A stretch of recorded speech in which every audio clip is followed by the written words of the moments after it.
बिस्मिल्लाहिर्रहमानिर्रहीम। अस्सलाम वालेकुम डियर स्टूडेंट्स, कैसे हैं आप सब। आज हम सेक्शन 29 से आगे स्टार्ट करेंगे। सेक्शन 28 तक हमने लास्ट लेक्चर में कवर किया था साइबर लॉ का, जिसको पीका कहते हैं। अब इसके लेक्चर के एंड में मैं आपको एक एप्लीकेशन भी ड्राफ्ट करके बताऊंगा कि इसमें जो है ना हम एक एप्लीकेशन भी ड्राफ्ट करेंगे कि अगर कोई हो किसी का साइबर क्राइम हो जाता है तो उसमें फिर क्या जो है ना उसका हम किस तरह उसको रिज़ॉल्व कर सकते हैं। तो आज 29 करेंगे। 29 से आगे जो है ना ये इन्वेस्टिगेशन के बारे में, establishment of investigation agency 29 section जो है ना वो इसके बारे में डील करता है। अब इसके मतलब ये है कि इसमें कि 29 में ये बताया गया है कि कोई एक इदारा बनाया जाएगा जो कि साइबर के लिए जो है ना साइबर लॉ के लिए, साइबर क्राइम्स के लिए इन्वेस्टिगेशन करेगा। एक फेडरल गवर्नमेंट में एस्टेब्लिश और designate a law enforcement agency as a investigation agency for the purpose of investigation of offences under this act. जो भी इस एक्ट के ज़रिए जो जितने भी ऑफेंसेस होंगे तो वो ये लॉ जो है ना एक इन्वेस्टिगेशन एजेंसी जो है ना वो बनाई जाएगी इस एक्ट के थ्रू, जो कि सारी इन्वेस्टिगेशन करेगी और ताकि वो सारे अच्छे मामलात को जो है ना इस तरीके को देख सके और इसकी इन्वेस्टिगेशन कर सके। फेडरल गवर्नमेंट जो है ना ये काम FIA को भी दे सकती है और पुलिस को भी दे सकती है। ये काम फेडरल गवर्नमेंट का है, वो दे सकती है। तो इनसे जो है ना फिर इन्वेस्टिगेशन का काम जो है ना वो लिया जा सकता है। FIA भी हो सकती है और पुलिस भी हो सकती है। तो ये सेक्शन 29 में सिर्फ ये बताया गया। उसके बाद सेक्शन 30 जो है ना वो कहता है कि only an authorised officer of the investigation agency shall have the power of to investigate an offence under this act. सिर्फ और सिर्फ जो है ना ऑथराइज्ड ऑफिसर जो होगा ना, जिसको जो नॉमिनेट किया गया है, सिर्फ वही जो है ना वो इन्वेस्टिगेशन कर सकता है। तो जो भी ऑथराइज्ड ऑफिसर होगा तो इन्वेस्टिगेशन एजेंसी जो है ना जिसको ऑथराइज करेगी, ओनली ऑथराइज्ड और investigation agency shall have the power to investigate an offence. जो भी इस एक्ट के थ्रू जो ऑफेंस होंगे तो जो भी इन्वेस्टिगेट वही करेगा जो कि ऑथराइज्ड ऑफिसर होगा, जिसको गवर्नमेंट की तरफ से प्रोवाइडेड फेडरल गवर्नमेंट और प्रोविंशियल गवर्नमेंट में द केस कंस्टिट्यूट वन और मोर जॉइंट इन्वेस्टिगेशन टीम, जिसको आप JIT भी कहते हैं। ये जॉइंट इन्वेस्टिगेशन टीम जो है ना, ये आप अक्सर TV में सुना होगा, जॉइंट इन्वेस्टिगेशन टीम्स।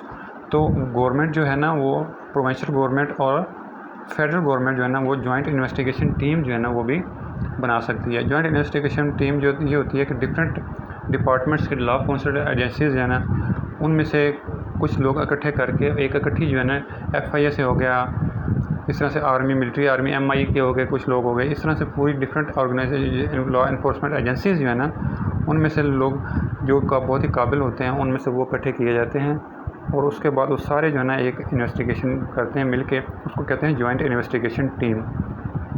अब इसमें ये कहा गया है कि केस में भी कंस्टिट्यूट वन और more joint investigation team comprising of the authorised officer, जो कि ऑथराइज्ड ऑफिसर पर कंप्राइज होगा of the investigation agency and any other law enforcement agency for investigation of an offence under this act और any other law for the mean time in force.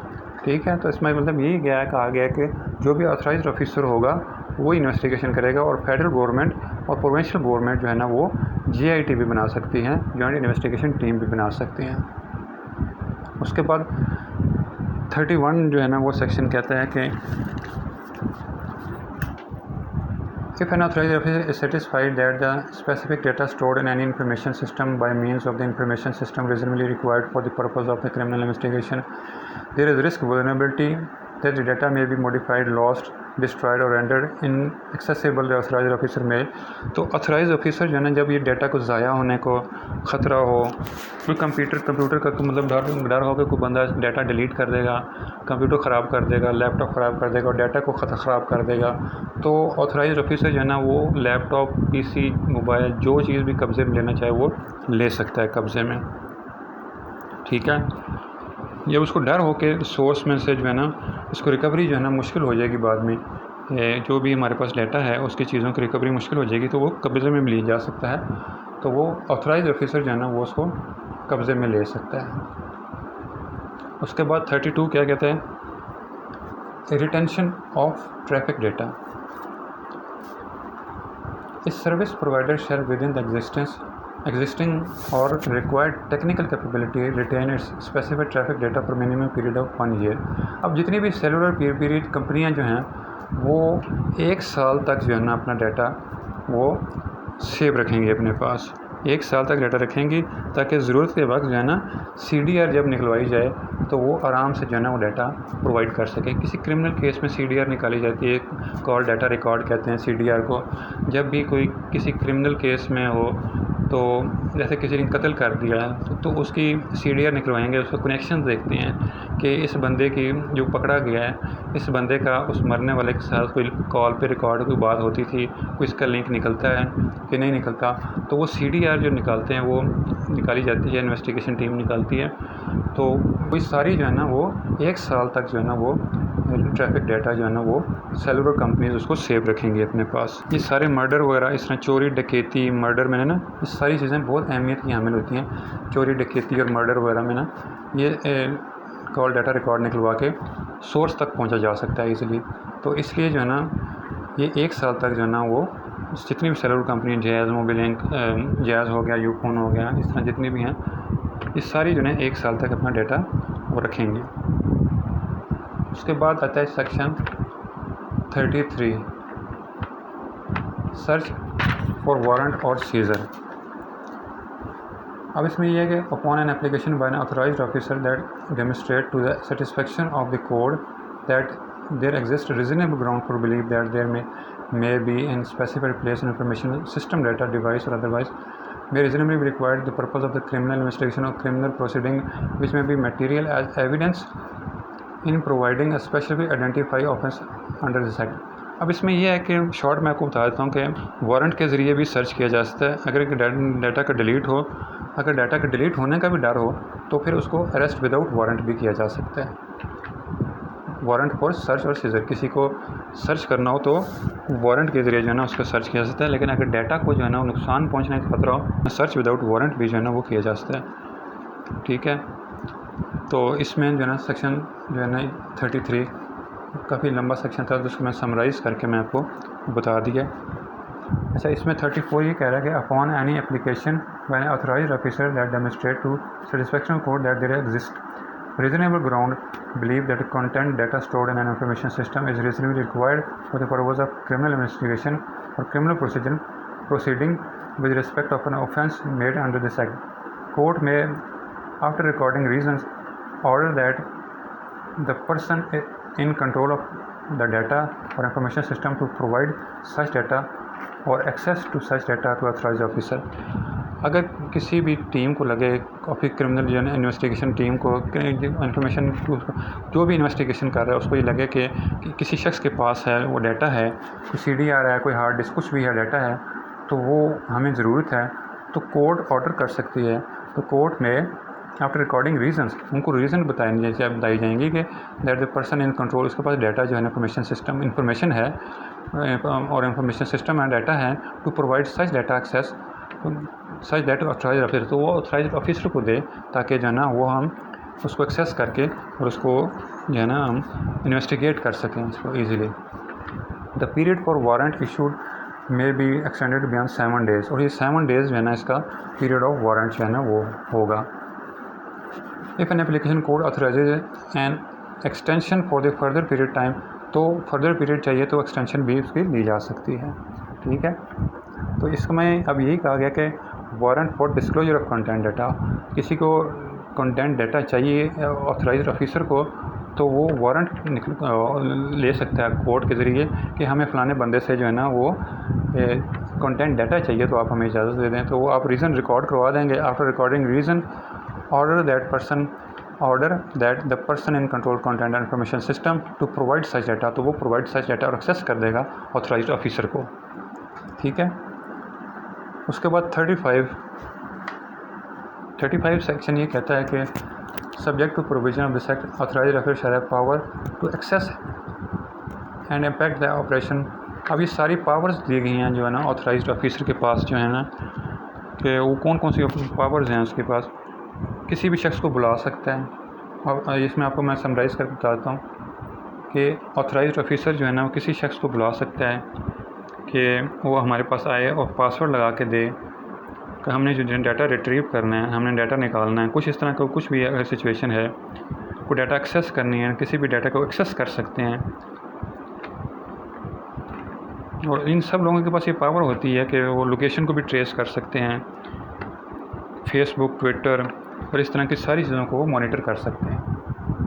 ठीक है, क्या कर सकते हैं, इन्वेस्टिगेशन ऑफिसर जो है ना किसी शख्स को बुला सकता है, किसी भी शख्स को बुला सकता है कि वो आए, चीज़ को पासवर्ड लगाए, कोई इन्फॉर्मेशन निकालनी है, हमने इन्फॉर्मेशन किसकी चीज़ के अंदर से डाटा है, लैपटॉप में से कहीं से डाटा निकालना है, उस शख्स को बुला सकती है कि पासवर्ड लगाए आके, क्योंकि हमने इसमें से अंदर से डाटा निकालना है। दूसरी ये कि डाटा को एक्सेस भी कर सकते हैं और इन सब के पास पावर होती है कि वो जो है ना आप लोगों की लोकेशन भी ट्रेस कर सकते हैं और आपकी जितनी आईडी, फेसबुक आईडी है ना, उनको भी ट्रेस कर सकते हैं, लोकेशन को ट्रेस कर सकते हैं और आपकी जो है ना एक्सेस कर सकते हैं, फेसबुक मॉनिटर कर सकते हैं, ट्विटर वगैरह से सोशल मीडिया अकाउंट्स, इन सबको जो है ना एक्सेस कर सकते हैं। तो ये सारी पावर्स है ना ये दी गई हैं, ये पावर जो ऑथराइज्ड ऑफिसर को, ये आप सारी एक बार देख लीजिएगा, इसमें सारी पावर्स हैं, ये ऑथराइज्ड ऑफिसर को क्या क्या पावर्स दी गई हैं।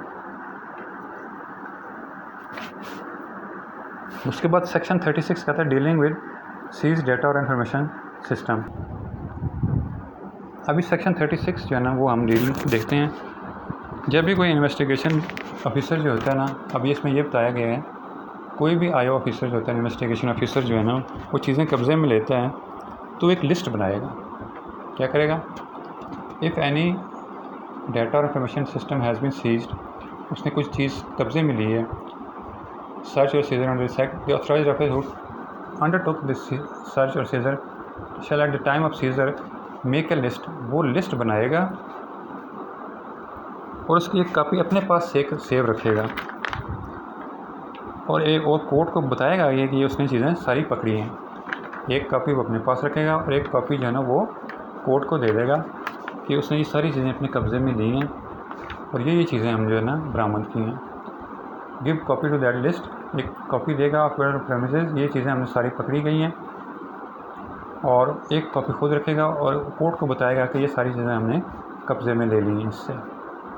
ये सारी जो है ना dealing with seize data of information, जो भी सीज किया होगा डाटा तो उसके इंफॉर्मेशन सिस्टम, तो उसके बारे में एक लिस्ट बनाएगा या भी पकड़ेगा और फिर कोर्ट को बताएगा कि ये चीज़ें मैंने इसके बारे में, ये लिस्ट जो है ना इसकी ये पकड़ी है, ये चीज़ें मैंने सीज़ की हैं। उसके बाद है अनलॉफुल ऑनलाइन कंटेंट। उसमें ये है कि अब सेक्शन 37 ये कह रहा है द अथॉरिटी हमने ऊपर पढ़ लिया था PT, authority shall have the power to remove और block issue directions for removal of blocking of access to an information through an information system if it considered necessary in the interest of the glory of Islam और the integrity security defence of the Pakistan और public order decency और morality और in relation to contempt of the court और commission और officer under this act. अब इसमें ये कहा गया कोई भी ऐसा मवाद जो सोशल मीडिया पर या किसी वेबसाइट पर है जो कि पाकिस्तान की इंटेग्रिटी या आन सल्लल्लाहु अलैहि वसल्लम के ख़िलाफ़ है तो पीटी उसको रिमूव कर सकती है, जिसके पास ये इख्तियारात है कि कोई भी इस तरह का ममनुआ मवाद जो है ना वो उसको रिमूव करने का जो है ना वो उसके पास इख्तियार है।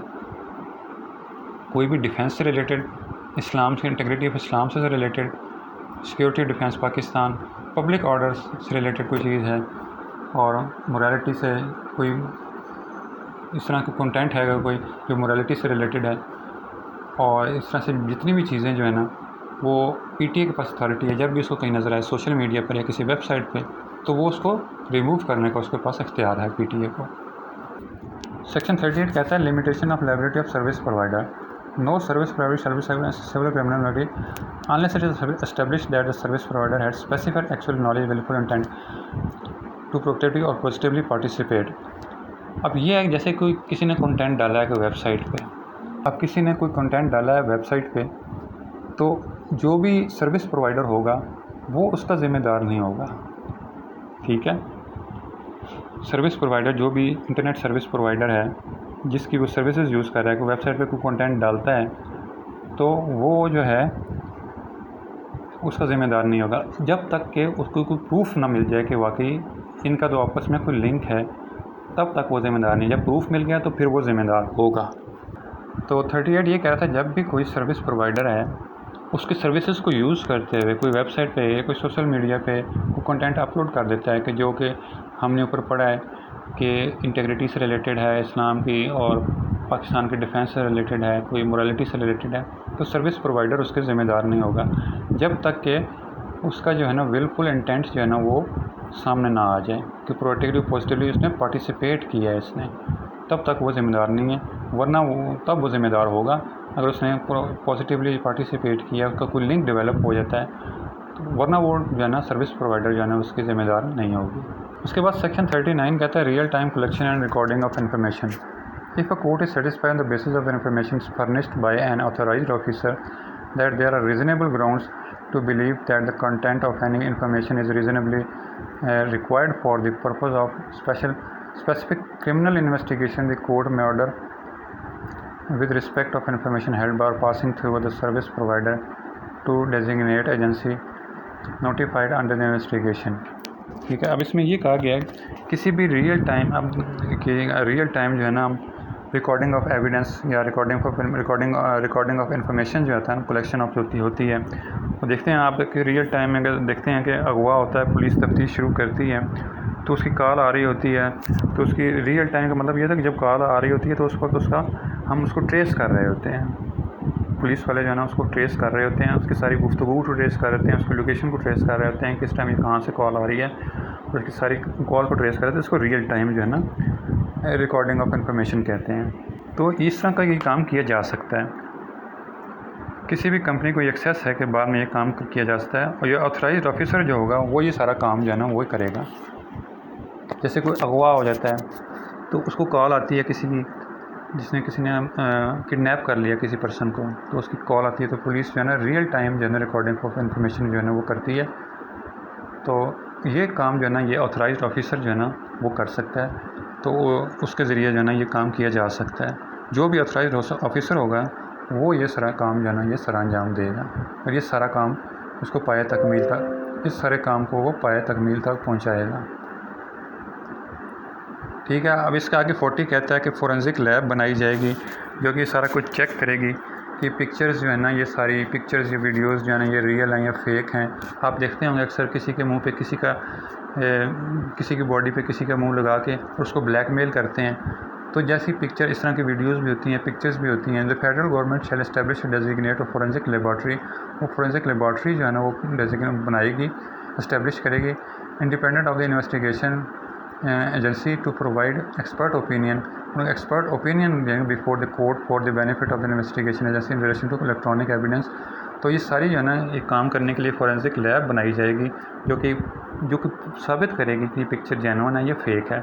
वो फोरेंसिक लैब जब अपना पूरा एक लैब में पूरे प्रोसेस से गुजरती है पिक्चर या वीडियो, तो वो सारा कुछ बता देते हैं कि ये पिक्चर या वीडियो फेक है या जेन्युइन है। तो ये फोरेंसिक लैब जो है ना वो फेडरल गवर्नमेंट जो है ना वो इस्टेब्लिश करेगी, ताकि ये सारी चीज़ें इन्वेस्टिगेशन करके हम एक्सपर्ट ओपिनियन दें कोर्ट को, ताकि वो एक अच्छे डिसीजन पे पहुंच सकें। उसके बाद जो है कॉन्फिडेंशियली ऑफ इंफॉर्मेशन, सेक्शन 41 है कि जो भी ऑथराइज्ड ऑफिसर होगा तफ्तीश के दौरान जो भी इंफॉर्मेशन वो उसके पास आएगी वो उसको कॉन्फिडेंशियल रखेगा, और किसी और को इन्फॉर्मेशन वो नहीं देगा, ना ही वो किसी को सेल करेगा। ठीक है, इस तरह से जैसे पिक्चर्स आ जाती हैं, किसी को इन्वेस्टिगेशन ऑफिसर के हाथ जो है को पिक्चर्स लग जाती हैं, किसी की फैमिली की पिक्चर होती हैं, कुछ होता है, तो जो भी मवाद हो, कोई भी कंटेंट, किसी किस्म का भी कंटेंट होगा, कोई अनफर्म कुछ भी कंटेंट होगा, डाटा होगा, तो जो भी ऑथराइज्ड ऑफिसर होगा वो उसको अपने पास कॉन्फिडेंशली सेव करेगा, किसी को देगा नहीं, किसी को कॉपी नहीं करवाएगा, ना किसी को सेल करेगा पैसों के एवज। तो ये कॉन्फिडेंशली जो है ना ये कॉन्फिडेंशली काम सारा करना पड़ता है और इनको करना चाहिए। तो ये सारे जो है कॉन्फिडेंशली डाटा के बारे में ये बताया गया था। उसके बाद चैप्टर 4 जो शुरू होता है वो ये इंटरनेशनल कोऑपरेशन के बारे में है कि इंटरनेशनल कोऑपरेशन के बगैर जो है ना ये नहीं मुमकिन है सारा कुछ है, क्योंकि एक मुल्क में होता है जुर्म होता है, ये अब पूरी वर्ल्ड वाइड में हो रहा है, तो जब तक पूरी दुनिया आपस में जो है ना एक इंटरलिंक नहीं होगी उस वक्त तक सही काम नहीं हो सकता। 24/7 जो है ना फेडरल गवर्नमेंट जो है ना अगर 24/7 इंफॉर्मेशन चाहे तो वो किसी मुल्क को दे भी सकती है और किसी मुल्क से इंफॉर्मेशन ले भी सकती है। ठीक है, इस जैसे कि कोई भी फेसबुक पे पिक्चर अपलोड कर देता है तो अब जैसे कि मेरे पास एक केस आया था, एक शख्स था, है तो यह अजीब सा ही केस। उसकी बीवी ने उस शख्स की पिक्चर्स अपलोड की थी, उन दोनों में कोई लड़ाई हुई, तो उसने ना एक फ़ेक आईडी बनाई फेसबुक की। फ़ेक आईडी बनाने के बाद अपने हस्बैंड की पिक्चर्स लगाई उसने, और उन पिक्चर के नीचे जो है ना अब्यूज़ की उसने अपने हस्बैंड के बारे में। तो बाद में जब मैंने फिर मेरे पास वो आदमी आया, तो मैंने फिर एप्लीकेशन दी FIA में।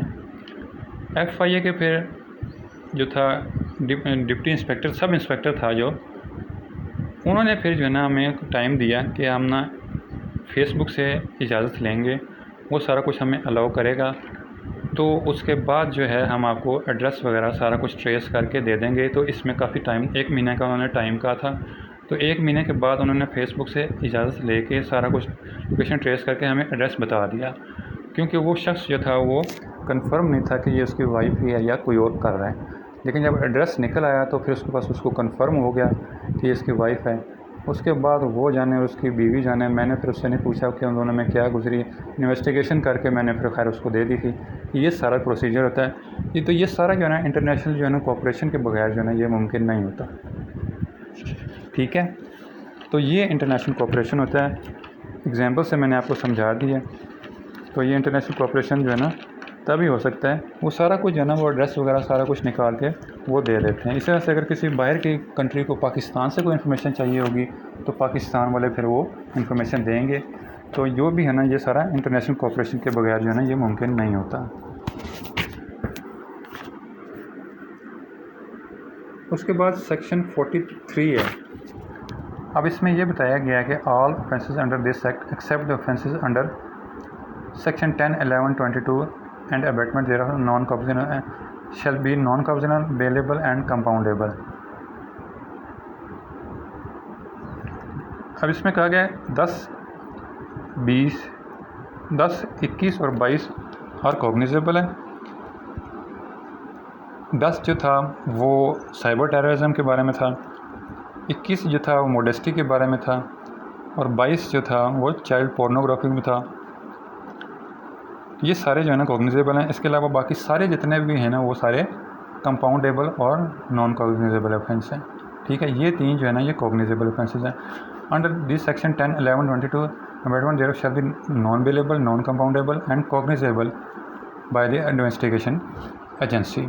ये सारे जो है ना 10, 21 और 22 जो है ना ये नॉन कंपाउंडेबल हैं, नॉन बेलेबल हैं और कॉग्निजेबल हैं। कॉग्निजेबल वो होते हैं जिसमें पुलिस जो है ना अरेस्ट कर सकती है विदाउट वारंट।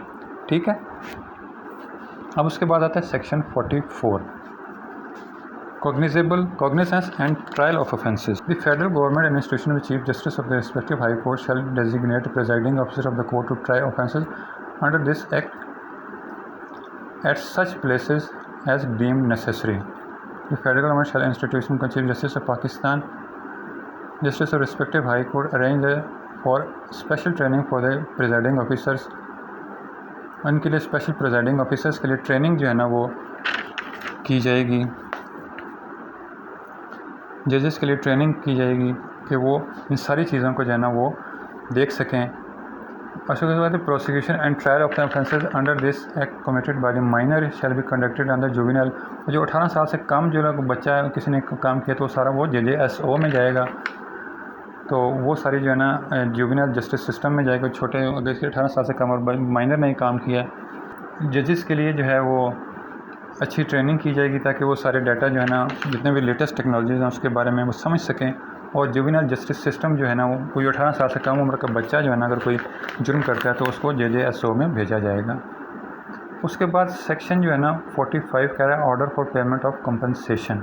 द कोर्ट में in addition to award any punishment including fine under this act may an order to payment of compensation। अगर वो पेमेंट ऑफ कंपनसेशन भी जो है ना वो भी ऑर्डर की जा सकता है। ऑर्डर ऑफ कंपनसेशन, किसी का नुकसान किया था उसके लिए पैसे देने पड़ते हैं। ठीक है, जैसे किसी ने किसी का कोई ऑनलाइन फ्रॉड कर लिया है, उसकी वजह से किसी का नुकसान हो गया तो उसके लिए कंपनसेशन फ़ाइन तो जो है था वो गवर्नमेंट के खाते में जाएगा फ़ाइन, लेकिन कंपनसेशन जो है ना वो उसको कंपनसेट करना पड़ेगा, उस आदमी को कंपनसेट करना पड़ेगा। ताकि वो उसकी कुछ दादरसी हो सके। द कोर्ट में in addition to award the punishment including the fine under this act make an order permanent compensation of the victim to damage और लॉस, उसकी वजह से कोई लॉस और डैमेज हुआ है तो।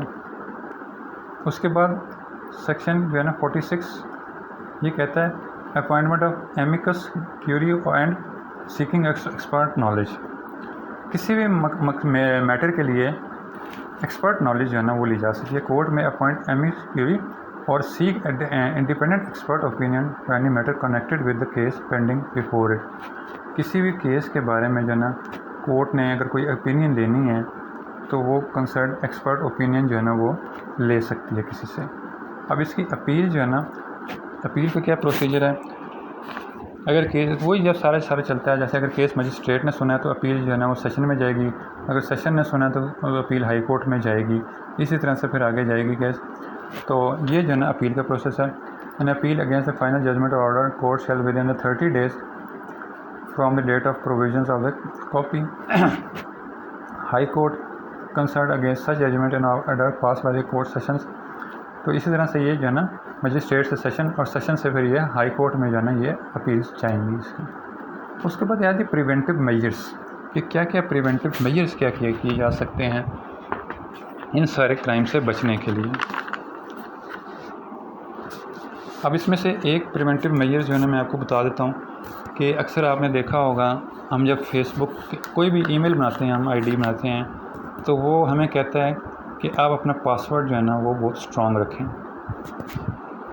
क्योंकि जिसमें अब ज़्यादा अब एक किसी ने 1 2 3 4 5 6 रख दिया है या ABC 1 2 3 4 रख दिया है तो इसको ब्रेक करना बहुत आसान होता है। लेकिन अगर इसमें स्पेशल कैरेक्टर्स डाल दिए, उसने @ डाल दिया है, नंबर साइन डाल दिया है, तो ये सारे जो है ना ये सारे क्या हैं प्रिवेंटिव मेजर्स हैं कि अपने पासवर्ड को इतना स्ट्रॉन्ग करें कि उसको ब्रेक ना कर सके, जिसको ब्रेक करना बहुत मुश्किल हो जाए। जैसे कि आपको रखता है पासवर्ड 1 2 3 4 5 6, फिर ऊपर @ डाल के फिर आगे लिख दिया गया XYZ 44, फिर आगे हम दो कैप्स में डाल दें AB। इस तरह से जो है ना ये सारे जो है ना लेटर जब डाल देंगे, करैक्टर भी डाल देंगे, तो ये हमारा जो है ना एक स्ट्रॉन्ग पासवर्ड हो जाएगा। जितना स्ट्रॉन्ग पासवर्ड होगा तो उतना जो है ना वो उसको ब्रेक करना जो है ना मुश्किल हो जाएगा। उसके बाद आगे आता है जी 49 है इसका कंप्यूटर एमरजेंसी रिस्पांस टीम। अब ये जो है ना द फेडरल गवर्नमेंट में कॉन्स्टिट्यूट 1 और more computer emergency response teams to respond to any threat attack to any critical infrastructure system.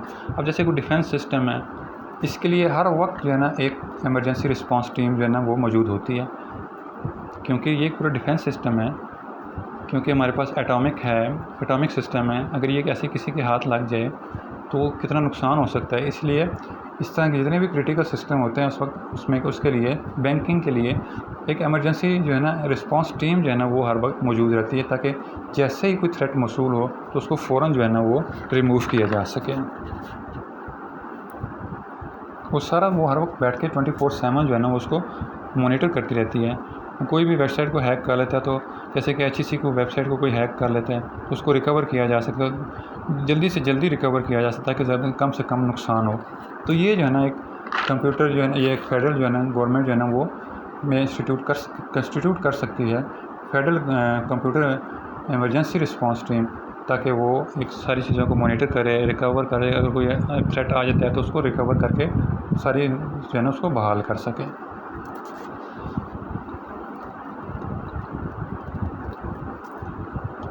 ठीक है। अब 50 जो है ना आगे वो कहता है कि removal of difficulties if any difficulty arises in giving effect to provision of this act, the federal government में within 2 years of commencement of this act order publish in official gazette में such provisions not inconsistent with the provisions of this act में appear to be necessary removing the difficulty. अगर इसमें से कोई defect आ जाता है तो उसमें 2 साल के अंदर उसको रिमूव किया जाएगा, ताकि उसको ज़्यादा अच्छा बनाया जा सके। जैसे कोई लॉ है, अगर इस लॉ में देखते हैं कि कोई कमी रह गई है तो वो उसको बताया जाएगा और फिर उसको 2 साल के अंदर अंदर जो है ना वो उसको अपडेट, जैसे टेक्नोलॉजी अपडेट होती रहती हैं, फिर चीज़ें भी ज़ाहिर बात है ये एक ऐसा लॉ है जिसको अपडेट होना पड़ेगा, क्योंकि रोज़ टेक्नोलॉजीज़ चेंज हो रही हैं।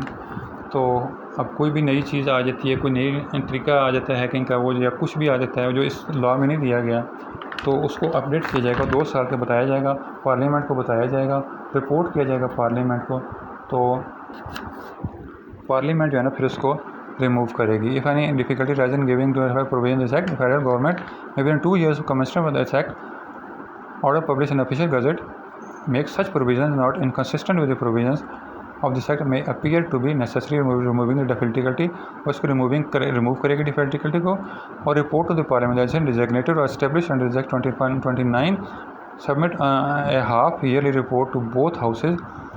और सेक्शन 29 के अंदर जो है ना जो एजेंसी डेजिग्नेट की गई, एस्टेब्लिश की गई थी, वो 2 रिपोर्ट्स जो है ना साल में वो जो है ना वो पार्लियामेंट को, दोनों हाउसेस को जो है ना वो सेंड करेगी by relevant committee in camera in respect of the activities without disclosing identify information in a manner prescribed in this.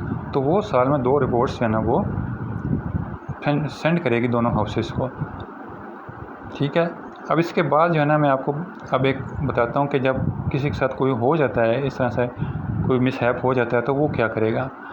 अब जैसे मैंने आपको एग्जांपल दी थी, फेसबुक पे किसी ने पिक्चर लगा दी थी, तो वो अब पिक्चर जो है ना उसकी लेगा, प्रिंट स्क्रीनशॉट लेगा, और उसकी पिक्चर जो है ना वो एप्लीकेशन के साथ जो है ना एप्लीकेशन के साथ एक एफिडेविट लगेगा, एफिडेविट के साथ ही पिक्चर्स और प्रूफ लगाएगा, और कोई अगर इस तरह से ब्लैकमेलिंग के प्रूफ है, उसके पास मैसेज या कॉल्स है, तो वो साथ लगाएगा। ये सारा कुछ एप्लीकेशन जो है ना वो हम FIA में जाके सबमिट कर देंगे। ठीक है, और तीसरा ये तरीका कि इसमें आप वेबसाइट पे जाएंगे तो इसमें सेलेक्ट करेंगे कोई भी अपना, जैसे ये मैंने लाहौर वाला सेलेक्ट कर लिया है, तो इसमें जाके आप ईमेल भी कर सकते हैं। तो ईमेल के बाद जो है ना वो आपसे रिस्पॉन्स करेंगे, वो आपको बुलाएंगे, आपसे पूछेंगे क्या हुआ, सारा डिटेल्स आपसे पूछेंगे, तो आपने सारा कुछ उनको बताना है। उसके बाद आगे जो है ना एप्लीकेशन विद एफिडेविट, ये जो है ना बता दिया मैंने आपको। और ऑनलाइन फॉर्म भी जो है ना, ऑनलाइन एप्लीकेशन भी जो है ना वो आप इस तरह से सबमिट करा सकते हैं। इस लिंक पे जाके आप ऑनलाइन सबमिट कराएंगे, सारी फील्ड्स आप फिल करेंगे, तो उसके बाद जो है ना वो आप ऑनलाइन जो है ना वो एप्लीकेशन सबमिट कर सकते हैं। ठीक है, सबसे पहले कि आपने पिक्चर लेनी है, जितना जो भी आपके पास प्रूफ है एप्लीकेशन और एफिडेविट के साथ जो है ना वो आपने लिख के सारा कुछ अटैच करके वो आपने FIA में दे देना है, ब्लैकमेलिंग का जो भी प्रूफ है आपका। तो उसके बाद आपने ऑनलाइन भी एप्लीकेशन फिल कर सकते हैं। तो उसके बाद जब सारा कुछ इंक्वायरी होगा तो सेंटेंस जो है ना फिर वो कोर्ट में देनी होगी, केस चलेगा, पूरा ट्रायल होता है इस तरह से। तो अगर छोटा मोटा मैटर है वो तो फिर FIA वाले भी रिमूव कर देते हैं। जैसे अब मैं इस केस में बताया था, तो मैं अब इस केस की एग्जांपल दे देता हूँ। जैसे कि इसने फिर ख़ुद तो उसकी वाइफ नहीं आई थी, लेकिन उसकी वाइफ ने अपने भाई को भेज दिया FIA में, तो उसके भाई ने आके माफ़ीनामा जो है ना वो लिख के दे दिया। तो अब वो जो उस वाइफ का हस्बैंड था उसने उसको माफ़ कर दिया, तो ये मैटर इधर ही ख़त्म हो गया। इस तरह से छोटे मोटे मैटर हैं वो चलो इधर ख़त्म हो जाएंगे। लेकिन किसी के पास ऑनलाइन बहुत बड़ा फ्रॉड हुआ है, लाखों का फ्रॉड हुआ है, तो वो पूरा फिर एक जो है ना इंक्वायरी होगी, उसके बाद केस चलेगा, ट्रायल होगा, फिर सेंटेंस जो है ना वो कोर्ट देगी। अब उसके बाद जो है ना हम एक एप्लीकेशन फ़ाइल करते हैं डायरेक्टर विंग को, जो है ना हमने साइबर विंग को एक एप्लीकेशन लिखनी है। ये लिखेंगे, इंग्लिश में भी लिख सकते हैं, उर्दू में लिख सकते हैं। मैंने आपको आपकी आसानी के लिए ज़रा इसको उर्दू में लिख दिया है कि दरख्वास्त बराए इंदराज मुकदमा बरखिलाफ़ नामालूम मुल्ज़मान साइल हस्ब ज़ैल अर्ज़ गुज़ार है। ये आपने हर एप्लीकेशन में लिखनी, यही फॉर्मेट होता है। अब इसमें लिखना है कि ये कि साइल एक बाकायदा इंटरनेट सारिफ है। कल रात जब मैं अपना ईमेल चेक कर रहा था तो मुझे एक फॉर्म नज़र आया बैंक की तरफ से, जो है ना एक ईमेल आई कि आपने ये फॉर्म फिल करना है, हमने आपके अकाउंट को अपडेट करना है। तो जैसे ही दूसरे में बताना है, फिर आपने जैसे ही मैंने उस पर क्लिक किया तो मेरे अकाउंट से 90,000 रुपये वो निकाल लिए गए। तो लिहाजा अब जो है मेरी मेरी इस्तदा ये है कि इनके ख़िलाफ़ मुल्ज़िमान के ख़िलाफ़ कार्रवाई की जाए ताकि ऐन इंसाफ होगा। फिर नीचे आपने नाम लिख देना है, उसका एड्रेस लिख देना है, mobile number, bank account details जिसमें से वो पैसे निकले हैं, और डेट डाल देनी है। तो ये एप्लीकेशन आपने एक एफिडेविट के साथ जो है ना ये इसका प्रिंट लेना है, जो भी आपको कोई और होगा, फेसबुक हैक हो गया है या फेसबुक किसी ने पिक्चर्स लगा दी हैं, तो उसमें आपने ऐसे लिखना है ये कि एक जो है ना बाकायदा इंटरनेट सारिफ है। तो जैसे ही कुछ अर्सा पहले मैं अपना फेसबुक आईडी चेक कर रहा था, तो मेरे एक दोस्त ने मुझे बताया कि तुम्हारे फेसबुक पे ये किसी ने पिक्चर्स अपलोड की हैं और मुझे भी मैसेज किया है कि इसको देखो। तो इस तरह से फिर जो है ना उसको बताना कि इससे मेरी रेपुटेशन ख़राब हो रही है, तो लिहाजा जो है ना इसके जो है ना कार्रवाई अमल में लाई जाए। इस तरह से जो भी मैटर होगा वो आपने एप्लीकेशन की सूरत में इसको लिख लेना है। एफिडेविट के साथ जो है ना वो आपने इसको दोनों को प्रिंट लगाना है और साथ जितने भी पिक्चर्स को प्रूफ है आपका वो साथ अटैच करके वो आपने FIR के ऑफिस में दे देना है। उसके बाद वो कुछ अर्से के बाद इन्वेस्टिगेशन करके आपको भी बुलाएँगे, दूसरी पार्टी को भी बुलाएँगे। तो इसके बाद फिर आगे वो केस या तो उधर क्लोज़ हो कर देंगे, छोटा मोटा मैटर हुआ, वरना फिर केस आगे सेंटेंस ट्रायल चलेगा, कोर्ट के पास जाएगा और बहुत बड़ा केस है। तो ठीक है, तो ये जो है ना हमारा कंप्लीट हो गया लेक्चर साइबर का। इसमें आज हमने 29 से लेके 50 तक लेक्चर देखे हैं, 55 तक, और हमने एक एप्लीकेशन देखी। तो उम्मीद है आप लोगों को समझ आ गया होगा। आपको कोई भी किसी किस्म का क्वेश्चन है तो आप कमेंट में मेरे से पूछ सकते हैं, तो मैं उसका आंसर करूँगा। तो मिलते हैं इंशाल्लाह नेक्स्ट लेक्चर में, तब तक के लिए अल्लाह हाफ़िज़।